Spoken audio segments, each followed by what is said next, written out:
Un tema apasionante. Las señales del fin, como se encuentran en Mateo, el capítulo 24, y vamos a estudiar también cómo prepararnos. En Mateo, el capítulo 25, se encuentra desarrollado este aspecto. Pero creo que antes de comenzar la lección número 1, sería bueno pedir que Dios bendiga nuestro estudio. Nunca debemos abrir la palabra de Dios sin oración.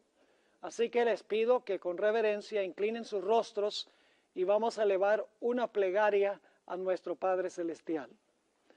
Nuestro Padre y nuestro Dios, te damos gracias por el privilegio de comenzar esta tercera sesión de Ancla. Te doy gracias por haber traído a estas personas de diferentes países y diferentes estados para abrir tu palabra y entenderla mejor. Te rogamos, Señor, que nos ayudes a entender la premura del tiempo en que estamos viviendo y la preparación necesaria para los eventos que pronto estallarán en el panorama mundial. Te damos gracias de antemano por escuchar y responder nuestra oración, porque te lo imploramos en el precioso nombre de Cristo, nuestro Salvador. Amén. La primera gran verdad en cuanto a Mateo, el capítulo 24, es que este capítulo es de vital importancia para el pueblo de Dios. Esto lo sabemos porque se encuentra el material de Mateo 24 en los 3 evangelios sinópticos. Es decir, se encuentra el material en Mateo, en Marcos y en Lucas. Juan tiene otro énfasis, pero en los 3 evangelios que se conocen como los evangelios sinópticos, aparece este mismo discurso de Jesús sobre las señales de su segunda venida. Quiero leerles una cita del Espíritu de Profecía, a donde la sierva del Señor recalca la tremenda importancia que tiene este capítulo 24, la importancia que tiene que comprendamos este capítulo. La cita que voy a leer se encuentra en el libro Obreros Evangélicos, página 154, y dice así: el capítulo 24 de Mateo me ha sido presentado repetidas veces, no una sola vez, repetidas veces, como algo a que debe ser atraída la atención de todos. Vivimos hoy en el tiempo en que las predicciones de este capítulo se están cumpliendo. Expliquen nuestros ministros y maestros estas profecías a aquellos a quienes instruyen. Excluyan de sus discursos los asuntos de menor importancia y presenten las verdades que decidirán el destino de las almas. ¿Cuán importante es este capítulo, mis hermanos y hermanas? Tiene que ver con el destino de las almas, según dice el Espíritu de Profecía. Dice ella, los predicadores y maestros deben dejar a un lado las cosas que son de menor importancia.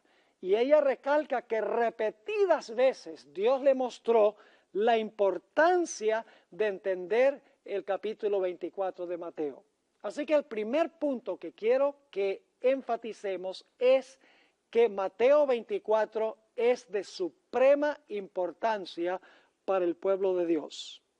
La segunda verdad que quiero compartir con ustedes en nuestra primera sesión es que Mateo 24 tenía el propósito de impedir que el pueblo de Dios sea engañado en el tiempo del fin. Jesús presentó la enseñanza de Mateo 24 a sus discípulos. Es decir, este capítulo no lo presentó Jesús a las muchedumbres. No presentó este capítulo a la gente secular. Presentó este capítulo al círculo de sus propios discípulos con el fin de que ellos no fuesen engañados en el tiempo de fin. Es decir, el propósito principal de este capítulo no es convencer a la gente secular que la venida de Jesús está a las puertas, porque ellos pueden ver las señales en el mundo político, en el mundo económico, en el mundo social y en el mundo religioso. El propósito no es convencer a la gente secular que Jesús viene pronto. El fin del capítulo o el propósito del capítulo es impedir que el propio pueblo de Dios sea arrastrado por los artificiosos y perspicaces engaños de Satanás. El capítulo nos dice que Satanás va a procurar engañar, desanimar, perseguir y aún matar a fin de causar que el pueblo de Dios pierda su fe o se aparte de la fe. El sermón fue dado para animar a los discípulos de Jesús a ser fieles hasta el fin, a pesar de los engaños, del desaliento, de la persecución y aún de la muerte.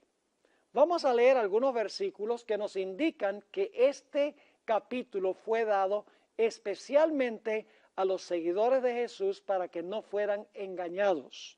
Mateo 24 y el versículo 4, encontramos que el Señor Jesucristo aquí está hablando a sus discípulos y dice lo siguiente: respondiendo Jesús les dijo, mirad que nadie os engañe. ¿A quiénes les está hablando Jesús?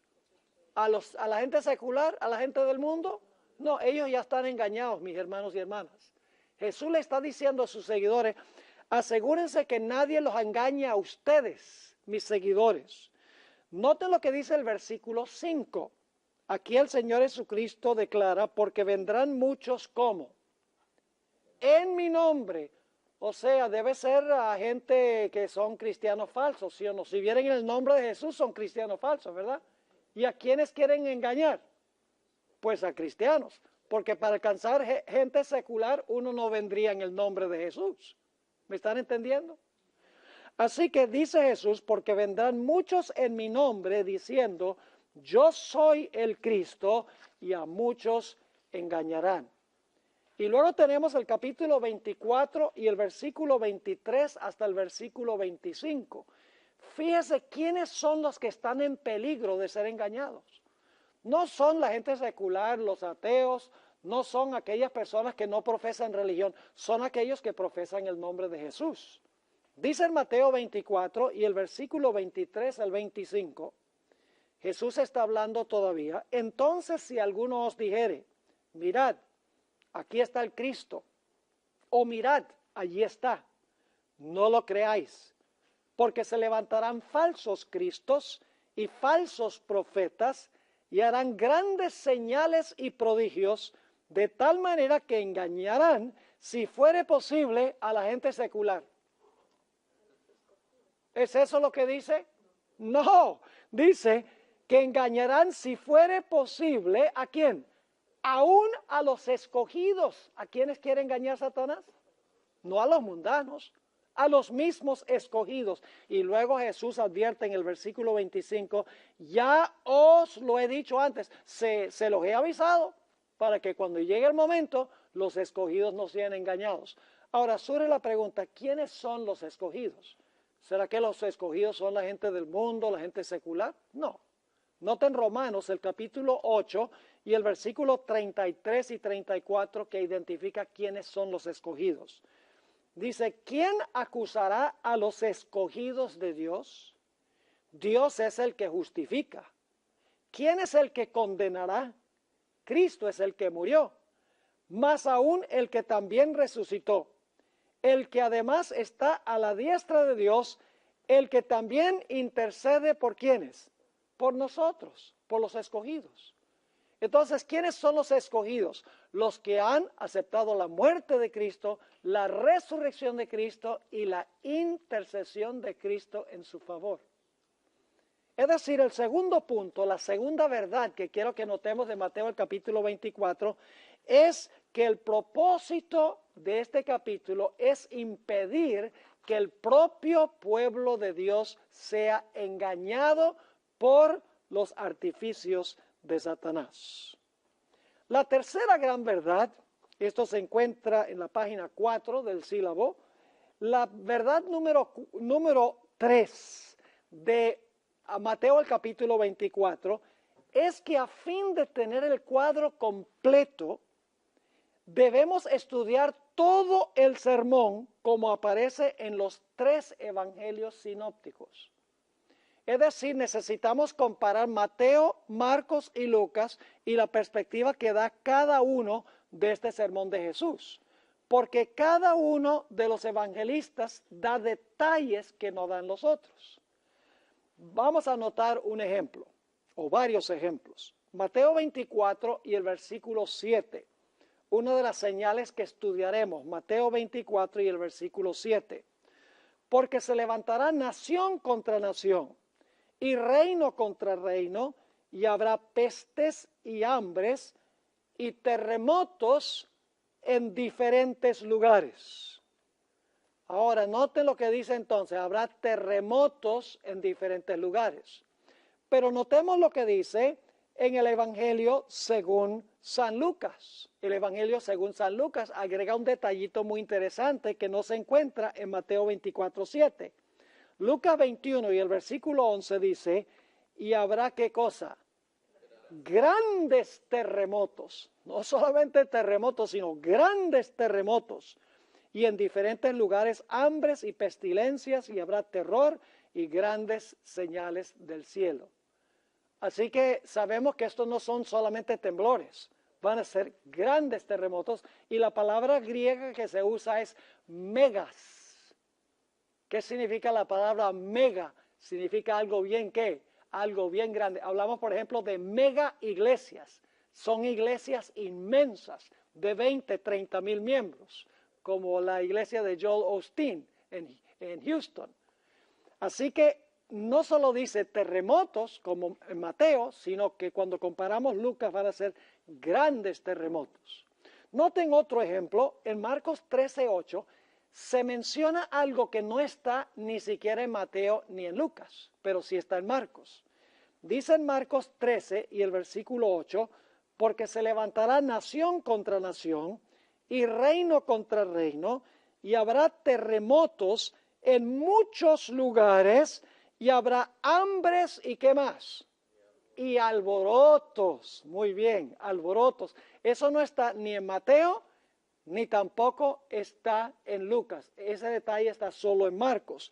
Y ustedes dicen, pastor, ¿qué es lo que significa esa palabra alborotos? En realidad, mis hermanos y hermanas, la palabra alborotos se refiere a insurrección social, es decir, intranquilidad interna de la sociedad. Se usa, por ejemplo, para hablar de aquellas personas que querían crucificar a Jesús. Ustedes saben que los que querían crucificar a Jesús se estaba formando un tumulto. Es decir, la palabra significa que en las naciones no iban a guerrear naciones contra naciones, sino que en cada nación iba a haber tumultos internos o alborotos internos de la sociedad. ¿Estamos viendo eso en el mundo hoy? Ciertamente que sí. Ahora, quiero darles un ejemplo más y queremos comparar los 3 evangelios sinópticos en este detalle. Y esto lo vamos a estudiar en más detalle un poco más adelante. Todos sabemos que en Mateo 24 se menciona la abominación asoladora. Ahora vamos a leer lo que dice Mateo 24:15 en cuanto a la abominación asoladora. Aquí está hablando el Señor Jesús. Por tanto, cuando veáis en el lugar santo la abominación desoladora de que habló el profeta Daniel, el que lee, entienda. Ahora, fíjense qué interesante los detalles que tenemos aquí. Dice que la abominación desoladora se iba a ver ¿dónde? En el lugar santo, dice en Mateo. ¿Y quién fue el que avisó en cuanto a esa abominación asoladora? ¿El profeta qué? El profeta Daniel. Ahora notemos cómo lo menciona el Evangelio según San Marcos. Marcos 13 y el versículo 14 agrega un detalle que no encontramos en Mateo 24:15. Dice, pero cuando veáis la abominación desoladora de que habló el profeta Daniel, puesta donde no debe estar. Interesante. En Mateo dice en el lugar santo, aquí dice donde no debe ¿qué? Donde no debe estar. Vamos a encontrar que todos estos detalles son importantes cuando lleguemos a estudiar más detenidamente este aspecto. sigue diciendo, el que lee entienda, entonces los que estén en Judea huyan a los montes. Ahora, el Evangelio según San Lucas lee de una forma muy distinta que Mateo y Marcos. En Mateo dice, cuando ustedes vean la abominación asoladora que está en el lugar santo, y Marcos dice, cuando vean a donde no debe estar. El Evangelio según San Lucas nos da un detalle que no se encuentra ni en Mateo ni en Marcos. Noten lo que dice Lucas 21 y el versículo 20. Lucas 21, 20. Pero cuando viereis a Jerusalén rodeada de ejércitos, sabed entonces que su destrucción ha llegado. Es bastante diferente lo que dice Lucas comparado con lo que dice Mateo y lo que dice Marcos. ¿Cómo no? ¿Tiene algo que ver la abominación asoladora con los ejércitos romanos? Según esto sí, porque en Mateo dice, cuando ustedes vean la abominación asoladora, aquí dice, cuando vean a Jerusalén, ¿qué? Rodeada de ejércitos. Sabemos entonces que la abominación asoladora en la historia tiene algo que ver con el sitio de la ciudad de Jerusalén. Y que el lugar santo no es la ciudad en sí, sino que el lugar santo tiene que ser un área fuera de los muros de la ciudad.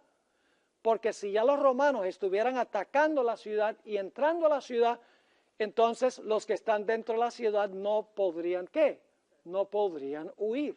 ¿Me están entendiendo lo que estoy diciendo? Así que mis hermanos y hermanas, necesitamos comparar estos tres evangelios cuando estudiamos la abominación asoladora, porque cada evangelio agrega un detalle que no se encuentra en los otros evangelios. Así que nuestra tercera verdad es que necesitamos estudiar los tres evangelios sinópticos a donde se encuentra el sermón de Jesús para captar el cuadro completo de lo que Dios quería enseñar. Ahora vamos a la verdad número 4. La verdad número 4 es que Mateo 24 tiene un doble cumplimiento. Un cumplimiento con la destrucción de Jerusalén y un segundo cumplimiento mucho más amplio y pleno en eventos que llevan finalmente a la destrucción del mundo. Y usted dice, Pastor Borg, ¿cómo sabe que Mateo 24 tiene una doble aplicación? Vamos a leer primero de Mateo 24 y el versículo 1 al 3, lo que dice la Biblia, y entonces vamos a leer un buen número de citas del Espíritu de profecía sobre este particular. Mateo 24, 1 al 3. Cuando Jesús salió del templo y se iba, se acercaron sus discípulos para mostrarle los edificios del templo. Y respondiendo él les dijo, ¿veis todo esto? De cierto os digo que no quedará aquí piedra sobre piedra que no sea derribada. Y claro, cuando Jesús dijo eso, los discípulos se inquietaron. Dijeron, ¿cómo es posible que un templo que tiene unas piedras tan inmensas que pesan toneladas, que no va a quedar una piedra sobre otra? Jesús sabía que estaban preocupados. Y en el versículo 3 dice, estando él sentado en el monte de las olivas, los discípulos se le acercaron aparte diciendo, dinos, ¿cuándo serán estas cosas? ¿A cuáles cosas se están refiriendo cuando dicen, ¿cuándo serán estas cosas? En el contexto está hablando cuándo es que el templo va a ser derribado y no va a quedar piedra sobre piedra, ¿correcto? ¿Cuándo serán estas cosas? Pero ahora noten que Jesús agrega algo, ellos agregan algo en la pregunta que le hacen a Jesús. ¿Cuándo serán estas cosas? Esa es la pregunta número 1. ¿Y qué señal habrá de tu qué? De tu venida y del fin del siglo, o como dicen algunas versiones, el fin del qué? El fin del mundo. ¿Cuántas preguntas hicieron? 2. ¿Cuándo van a suceder estos eventos de que no quedará piedra sobre piedra? ¿Y qué señal habrá de, como dice aquí, de tu venida y del fin del mundo? Ahora, ¿qué hizo Jesús con estas dos preguntas? El Señor Jesucristo no respondió las dos preguntas por separado. Es decir, Jesús no dijo, bueno, estas señales son las que van a llevar a la destrucción de Jerusalén y estas son las señales que van a llevar a la destrucción del mundo. Jesús lo que hizo fue fusionar la destrucción de Jerusalén con la destrucción final del mundo. Vamos a notar varias citas de la hermana White a donde ella confirma esto, de que Jesús no tomó por separado las señales para la destrucción de Jerusalén y las señales para la destrucción del mundo, sino que el Señor Jesucristo entremezcló o combinó o fusionó las dos destrucciones, la de Jerusalén y la destrucción final del mundo. Y me voy a dar el lujo de leer todas estas citas del Espíritu de Profecía para que ustedes vean que la hermana White vez tras vez subraya que lo que pasó con Jerusalén va a pasar en escala mayor al final cuando sea destruido el mundo, o los eventos que llevaron a la destrucción de Jerusalén se van a cumplir más ampliamente inmediatamente antes de la segunda venida de Jesús. Leemos en primer lugar del deseado de todas las gentes, página 581 y 582. Dice la sierva del Señor explícitamente, en su contestación a los discípulos, Jesús no consideró por separado la destrucción de Jerusalén y el gran día de su venida. Mezcló, y ahí puse en corchetes la palabra en inglés, mingled, combinó, mezcló la descripción de estos dos acontecimientos y lo hizo con un propósito muy especial. Sigue diciendo, si hubiese revelado a sus discípulos los acontecimientos futuros como los contemplaba él, no habrían podido soportar la visión. Por misericordia hacia ellos, ahora no tengo otra palabra, fusionó, la palabra en inglés blended, ¿ve? O sea, usa mingled y usa blended.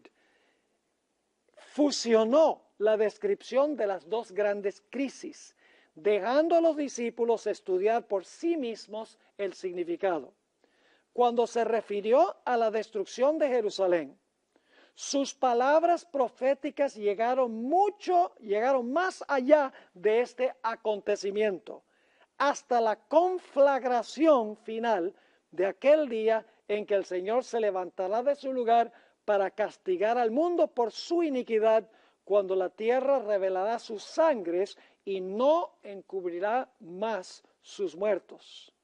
Este discurso entero, ¿cuánto del discurso? Todo el discurso. Este discurso entero no fue dado solamente para los discípulos, sino también para aquellos que iban a vivir en medio de las últimas escenas de la historia de esta tierra. ¿Está clara esa cita? Clarísima. Noten el conflicto de los siglos, página 28. La profecía del Señor entrañaba un doble significado. Al par que anunciaba la ruina de Jerusalén, presagiaba también los horrores del gran día final. En el deseo de todas las gentes, página 692, nuevamente dice ella, de la caída de Jerusalén, los pensamientos de Jesús pasaron a un juicio más amplio.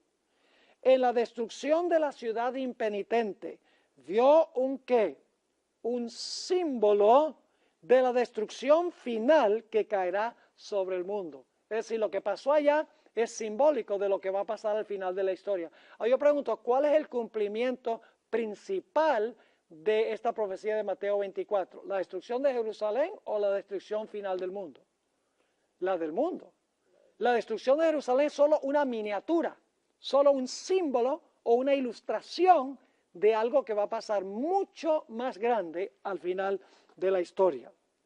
Conflicto de los siglos, página 24. Vez tras vez ella dice esto. Cristo vio en Jerusalén un símbolo del mundo endurecido en la incredulidad y rebelión, que corría presuroso a recibir el juicio retributivo de Dios. Así que nuevamente la destrucción de Jerusalén fue un símbolo. Noten también lo que dice la siguiente cita, está en el conflicto de los siglos, página 25. Dirigiendo Jesús su mirada hasta la última generación, vio al mundo envuelto en un engaño semejante al que causó la destrucción de Jerusalén. Y ahora va a comparar dos pecados. El gran pecado de los judíos consistió en que rechazaron ¿a quién? Rechazaron a Cristo. El gran pecado del mundo cristiano iba a consistir en que rechazarían la ley de Dios, que es el fundamento de su gobierno en el cielo y en la tierra. Y algunos dirán, bueno, pastor, estos son dos errores completamente distintos. El pueblo judío iba a rechazar a Cristo y el mundo cristiano iba a rechazar la ley de Dios. Son dos cosas distintas, pero en realidad cuando lo miramos con cuidado, nos damos cuenta que no son dos errores distintos, no son dos engaños distintos, son el mismo engaño. Y les explico. ¿Dónde se encuentra revelado el carácter de Jesús? En la ley, ¿sí o no?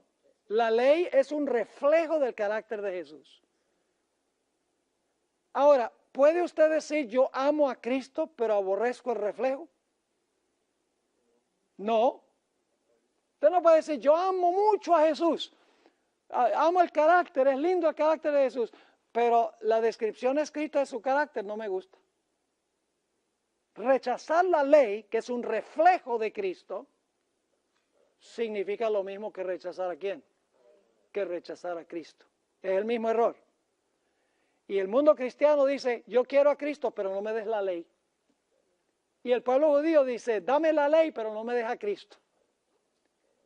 Pero Dios quiere que nosotros veamos a Cristo en la ley. No hay contradicción entre las dos cosas. En la siguiente cita, Conflicto de los Siglos, página 34, dice la sierva del Señor, la profecía del Salvador, referente al juicio que iba a caer sobre Jerusalén, va a tener otro ¿qué? Oh, está clarito, va a tener otro cumplimiento. Y la terrible desolación del primero, es decir, de Jerusalén, no fue más que un pálido reflejo de lo que será el segundo. Es decir, cuando miramos la destrucción de Jerusalén, es terrible, hermanos y hermanas. Nos dice Josefo que las madres se comían a sus hijos, había tanta hambre. La gente se comía el cuero de sus correas, el hambre era tan terrible.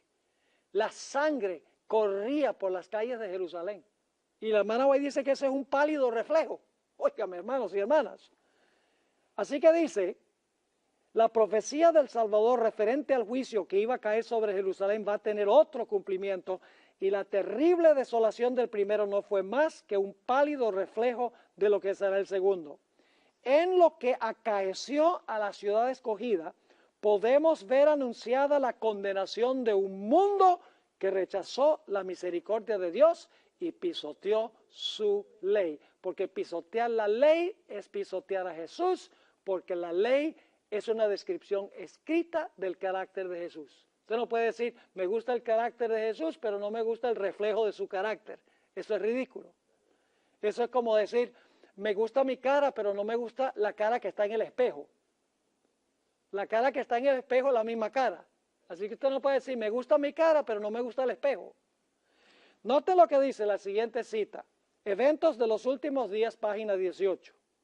Cristo advirtió a sus discípulos en cuanto a la destrucción de Jerusalén y las señales que ocurrirían antes de la venida del Hijo del Hombre. Todo el capítulo 24 de Mateo es una profecía concerniente a los acontecimientos que preceden a este evento. Y se usa la destrucción de Jerusalén para tipificar la última gran destrucción del mundo por fuego. Fíjense, cantidad de veces que Elena White enfatiza en diferentes formas que la destrucción de Jerusalén es un presagio de la destrucción del mundo. Por eso tenemos que estudiar primero la destrucción de Jerusalén, y eso lo vamos a hacer en nuestra clase de mañana, la primera clase de mañana. En el libro Testimonios para la Iglesia, tomo 5, página 753, dice la sierva del Señor, mientras que estas profecías, hablando de Mateo 24, tuvieron un cumplimiento parcial en la destrucción de Jerusalén, tiene una aplicación más directa a los postreros días. ¿Cuál es el cumplimiento principal entonces de Mateo 24? ¿La destrucción de Jerusalén o la destrucción del mundo? La principal es la destrucción del mundo. Yo pregunto, ¿qué es más importante? ¿La muerte del Cordero en el Antiguo Testamento o la muerte de Cristo? Pues usted dice la muerte de Cristo. Y la muerte del Cordero era un tipo, una ilustración en miniatura, pero no es el cumplimiento final. Así, la destrucción en Jerusalén es como el sacrificio del Cordero, una miniatura de un evento mucho mayor, mucho más grande. Encontramos también en Joya de los Testimonios, tomo 2, página 351. Sobre el Monte de las Olivas, Cristo explicó los temibles juicios que habrían de preceder a su segunda venida.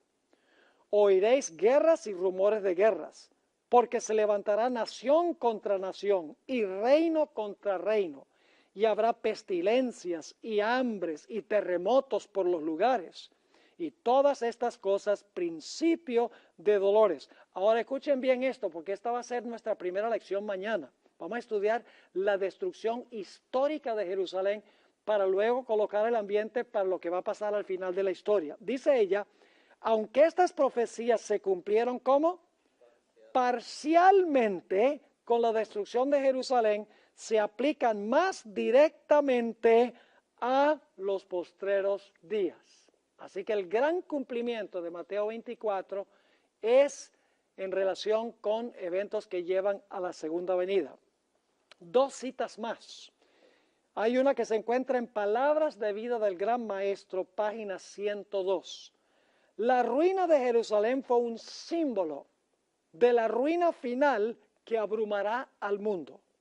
Las profecías que se cumplieron parcialmente en la destrucción de Jerusalén se aplican más directamente a los últimos días.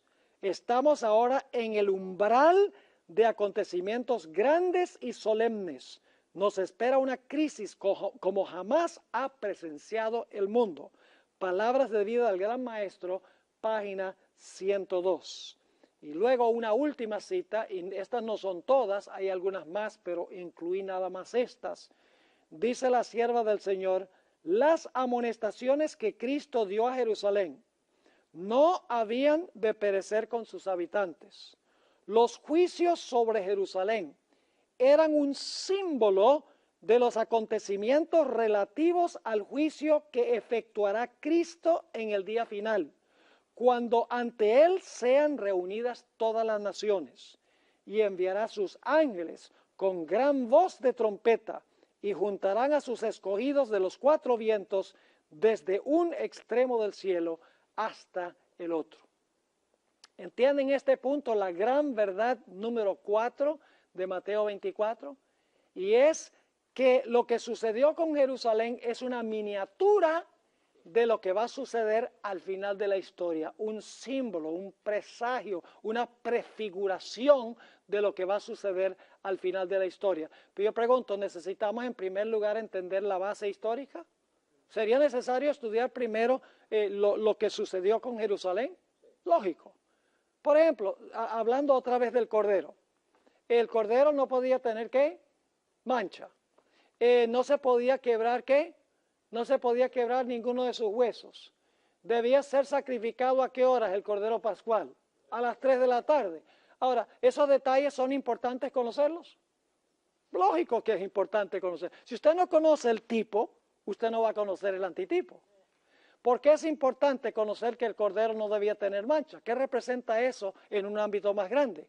El hecho de que Cristo moralmente no tuvo pecado.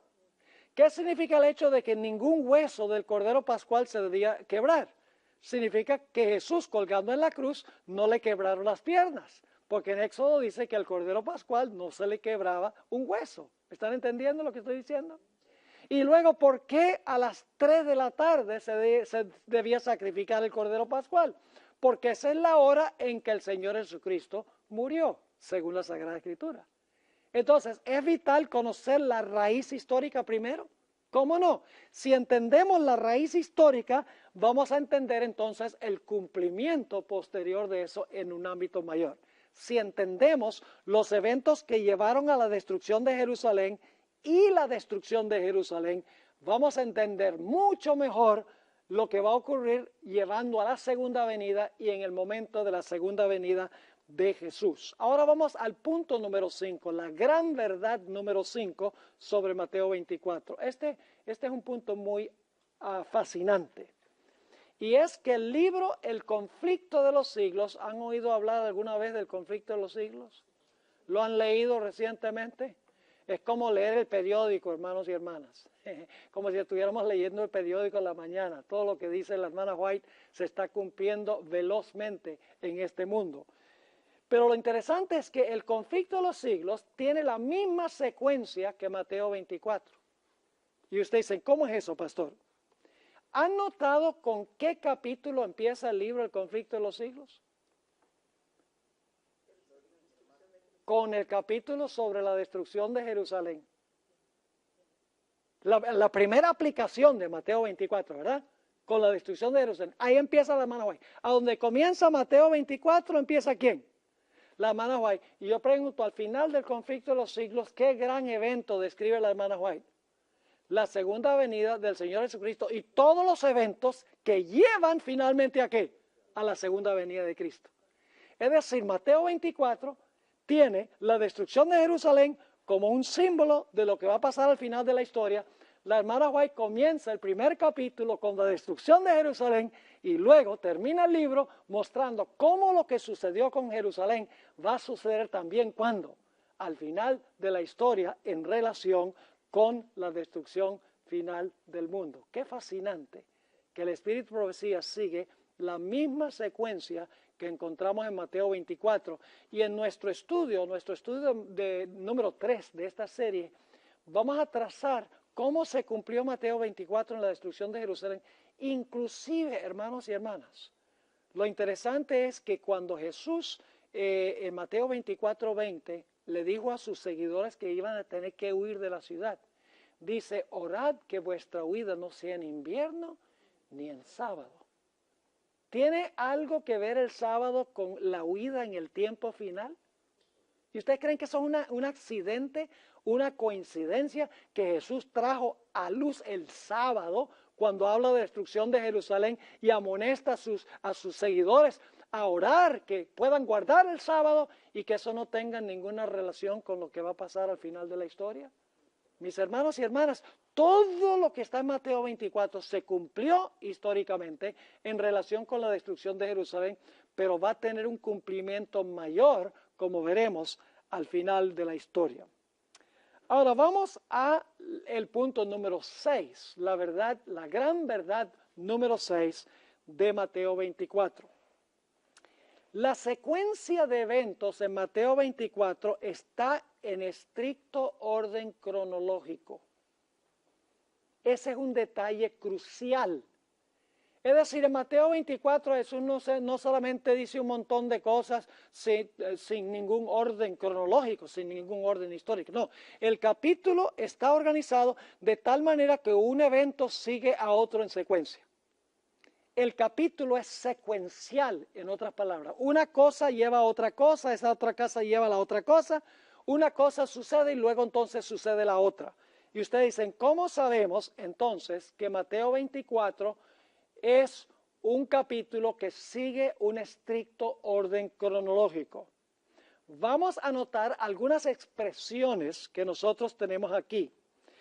Ustedes notarán en el sílabo que tenemos en relieve, en letra negra, Mateo 24:6, Mateo 24:8, Mateo 24:9, Mateo 24:10, Mateo 24:14, Mateo 24:16, Mateo 24:19, Mateo 24:21, Mateo 24:22, Mateo 24:23, 24:29 y 24:30. Todos estos versículos tienen expresiones de tiempo que indican que Mateo 24 está presentando eventos en secuencia.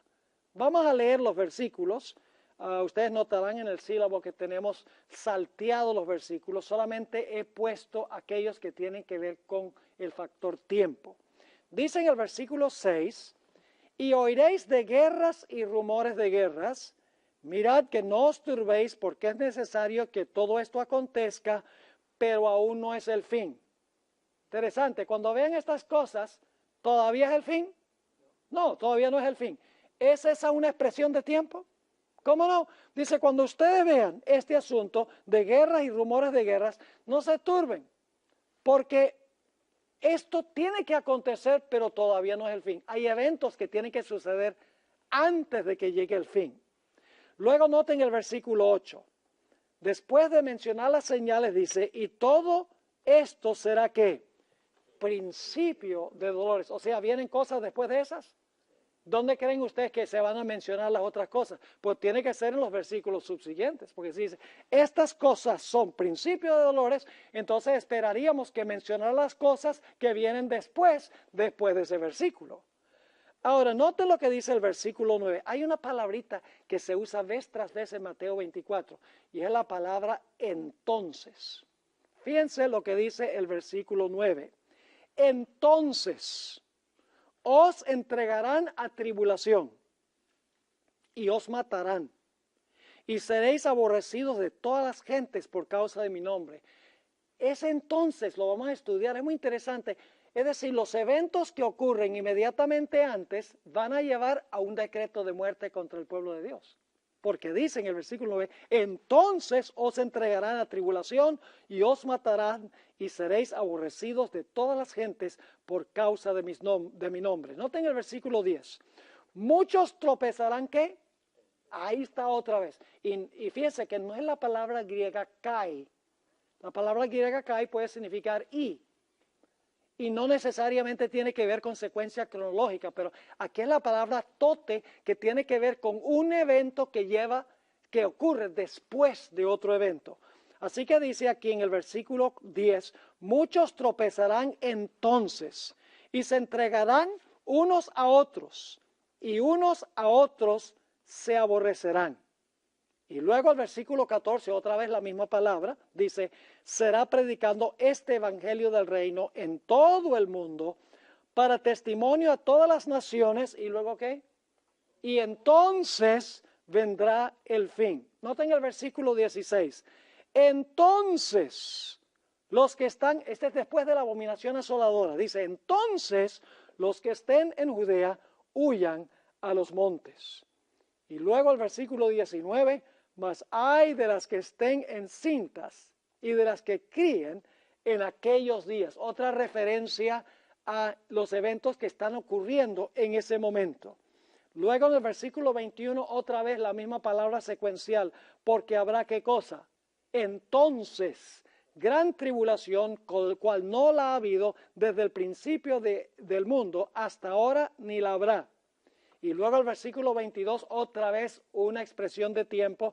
Y si aquellos días, se está refiriendo a la tribulación, ¿verdad? La gran tribulación. Si aquellos días no fuesen acortados, nadie sería salvo, mas por causa de los escogidos, aquellos días serán acortados. Y luego el versículo 23. Entonces, si algunos dijere, esta es la falsificación de la segunda venida de Jesús. Es secuencial la falsificación de la segunda venida. ¿Podemos saber más o menos cuándo va a ocurrir? Siguiendo la secuencia de eventos, lo vamos a encontrar que sí. Dice en el versículo 23, entonces, si alguno os dijere, mirad, aquí está el Cristo, o mirad, ahí está, no lo creáis. Y luego noten el versículo 29, e inmediatamente después de la tribulación de aquellos días. ¿Se están dando cuenta cómo tenemos un orden cronológico en Mateo 24? Así que dice, e inmediatamente después de la gran tribulación de aquellos días, el sol se oscurecerá y la luna no dará su resplandor y las estrellas caerán del cielo y las potencias de los cielos serán conmovidas. Es decir, son señales que presagian la venida de Jesús. No es la segunda venida de Jesús, el versículo 29, son presagios de la segunda venida de Jesús.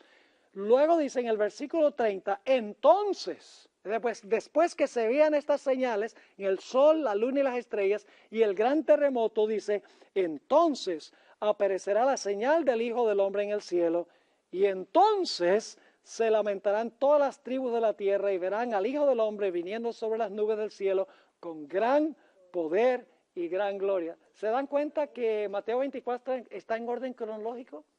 no es que tenemos un evento y luego entonces el siguiente evento, no, eso pasó antes de esto, y luego entonces el otro evento, no, este evento viene antes de este. No es una mezcolanza.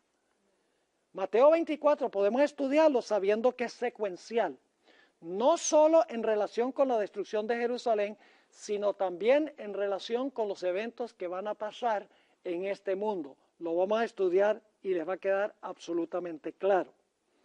Ahora vamos a la verdad número 7, la verdad número 7 de Mateo 24, de la importancia de Mateo 24. La palabra vosotros en Mateo 24 se aplica a todos los creyentes de todas las épocas. Y ustedes tienen ahí en paréntesis la cantidad de veces que se usa la palabra vosotros. ¿A quiénes está hablando Jesús?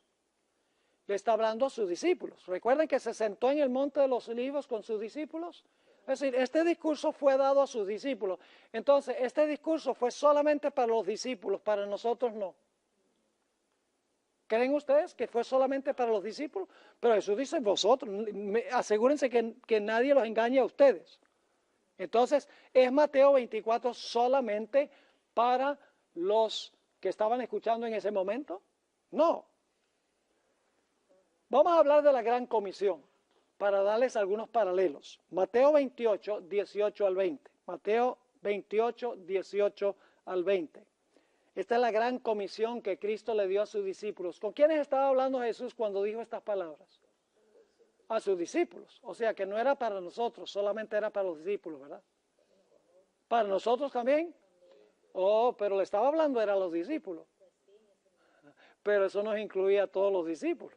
Noten lo que dice Mateo 28, 18 al 20. Y Jesús se acercó y les habló diciendo, está hablando de los apóstoles, toda potestad me es dada en el cielo y en la tierra. Por tanto, id y haced discípulos a todas las naciones, bautizándolos en el nombre del Padre, del Hijo y del Espíritu Santo, enseñándoles que guarden todas las cosas que os he mandado, y he aquí yo estoy con vosotros, es decir, con los apóstoles, con los discípulos, todos los días hasta el fin del mundo. Amén. Así que Jesús prometió solamente estar con los discípulos hasta el fin del mundo, los 12 que le estaban escuchando. No. En realidad, la gran comisión es ¿para quiénes? Para todos. Aunque le estaba hablando directamente a sus discípulos en ese momento, se aplica a todos los seguidores de Jesús. Vamos a anotar otro ejemplo, Juan 14, 1 al 3. Aquí Jesús está reunido con los discípulos en el aposento alto. Y Jesús les hace esta linda promesa que todos conocemos muy bien, que podemos indudablemente repetir de memoria. ¿Qué dice Jesús? No se turbe vuestro corazón. ¿Creéis en Dios? Creed también en mí. Está hablando a sus discípulos.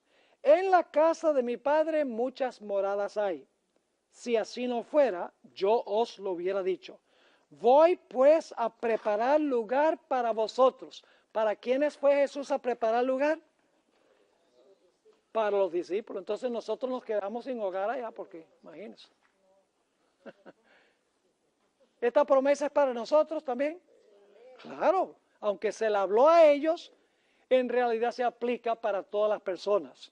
Así que sigue diciendo Jesús en el versículo 3, y si me fuere y os preparare lugar, vendré otra vez y os tomaré a mí mismo, para que donde yo estoy, vosotros también estéis. No solo los 12, sino todos los seguidores del Señor Jesús. Y escuchen bien lo que voy a decir. Nosotros hemos interpretado mal muchas veces este pasaje. Cuando, por ejemplo, Jesús dijo, voy a preparar lugar para vosotros. Muchos dicen, bueno, lo que Jesús fue allá al cielo a sembrar arbolitos y a preparar un lugar bien bonito para nosotros. Pero en realidad no se refiere a eso. Mis hermanos y hermanas, uno necesita 2000 años para sembrar arbolitos. El que habló y todo en este mundo existió en un periodo de 6 días, no necesita en realidad ir al cielo y tomar 2000 años para preparar un lugar físico para nosotros. ¿Qué quiso decir Jesús cuando dijo, voy pues al lugar, a preparar un lugar para vosotros? Quiere decir que Jesús, por su obra en el santuario, Es decir, por su obra en el lugar santo, a donde fue cuando ascendió, y su obra en el lugar santísimo, que comienza en 1844, por sus acciones en el santuario, Jesús está preparando un lugar para nosotros para que podamos estar con Él. Y algunos toman también lo que dice Jesús, en la casa de mi Padre muchas moradas hay. Y en inglés dice, in my father's house are many mansions. Entonces algunos dicen, ay, Jesús me está haciendo una mansión bien bonita allá. Y entonces algún día después que me haga la mansión, entonces el Señor Jesucristo me va a dar esa mansión donde yo voy a vivir. Ya no me toca vivir en un tugurio por allá, voy a vivir en una mansión. Entonces pensamos en la mansión, en la edificación, en la casa grandota que vamos a tener. Pero escuchen bien, el texto no dice, en la casa de mi Padre muchas moradas habrá. Cuando Jesús habló, dijo, las moradas ya estaban ahí. O sea, en la casa de mi Padre muchas moradas, ¿qué? Hay. Es decir, no fue a construir casas, sino que ya estaban ahí cuando el Señor Jesucristo lo mencionó. Fue al cielo para preparar un lugar para nosotros con el fin de que nosotros podamos finalmente estar con Él en el reino. No solamente le hizo esta promesa a los discípulos, sino que le hizo esta promesa a todos los seguidores del Señor Jesucristo de todas las épocas. Quiero que notemos el último texto, Juan 17, 20 y 21. ¿Ustedes recuerdan esta oración de Jesús que hizo en camino del aposento alto al Getsemaní? Jesús hizo esa gran oración intercesora de San Juan, el capítulo 17. Una oración modelo, extraordinaria. Y quiero que noten lo que dijo Jesús. Estaba orando por sus discípulos, pero no solo estaba orando por los discípulos. Estaba orando por todos los que iban a creer en Jesús a través del ministerio de los discípulos. Noten Juan 17, 20 y 21. Aquí está orando Jesús a su Padre y dice, mas no ruego solamente por estos, sino también por los que han de creer en mí, por la palabra de ellos, para que todos sean uno, como tú, oh Padre, en mí y yo en ti, que también ellos sean uno en nosotros, para que el mundo crea que tú me enviaste. Así que noten que Jesús dice claramente aquí que no solamente ora por sus discípulos, sino que está orando por todos aquellos que crean en el nombre de Jesús a través del ministerio de los 12 apóstoles. Así que repasando lo que hemos estudiado, las 7 grandes verdades en cuanto a Mateo el capítulo 24. Número 1, Mateo 24 es de gran importancia para el pueblo de Dios. Lo dice el Espíritu de Profecía. Se encuentra en los 3 evangelios sinópticos. En segundo lugar, el propósito de Mateo 24 no es convencer a la gente secular que Cristo viene pronto porque pueden ver las señales. El propósito es que el pueblo de Dios sepa lo que va a suceder para que no sean engañados ni se desanimen cuando sean perseguidos. En tercer lugar, necesitamos estudiar Mateo 24, Marcos 13 y Lucas 21 juntos, porque cada uno agrega detalles que no se encuentran en el otro. Y solo cuando estudiamos los 3 evangelios juntos e intercambiamos los elementos que se mencionan en los 3, captamos un cuadro completo. Punto número 4, esto lo vimos en varios textos de la hermana White. Mateo 24 tiene un doble cumplimiento. El primer cumplimiento es en la destrucción de Jerusalén y los eventos que llevaron a ese evento. Y luego el cumplimiento más grande es en relación con los eventos que llevan a la segunda venida de Jesús y la segunda venida en sí. La verdad número 5 es que necesitamos estudiar el conflicto de los siglos en conexión con Mateo 24 y 25. Porque el conflicto de los siglos sigue el mismo orden de eventos que encontramos en Mateo 24. Es más, la hermana White comienza el conflicto de los siglos con la destrucción de Jerusalén y termina con el cumplimiento mayor, la segunda venida del Señor Jesucristo.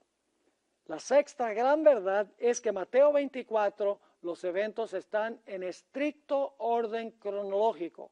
El capítulo tiene muchas referencias al factor tiempo y por eso necesitamos mirar al capítulo en el orden en que fue presentado. Podemos saber cuál es la secuencia de eventos que llevaron a la destrucción de Jerusalén y la secuencia de eventos que llevarán finalmente a la destrucción de este mundo. Y finalmente, notamos la verdad número 7, es que Mateo 24 se aplica a todos los creyentes de todas las épocas. Aunque Jesús le estaba hablando a sus discípulos allí en el Monte de los Olivos, sabemos por otros textos que el Señor Jesucristo estaba en realidad hablándole a todos sus creyentes en todas las épocas de la historia del planeta Tierra. Entonces, Mateo 24 y 25 tiene un gran mensaje para el pueblo de Dios. En nuestra próxima sesión vamos a estudiar en cuanto a la destrucción de Jerusalén en el Antiguo Testamento por Nabucodonosor, porque nos va a ayudar a entender la destrucción de Jerusalén en el año 70 y los eventos que llevan finalmente a la destrucción del mundo.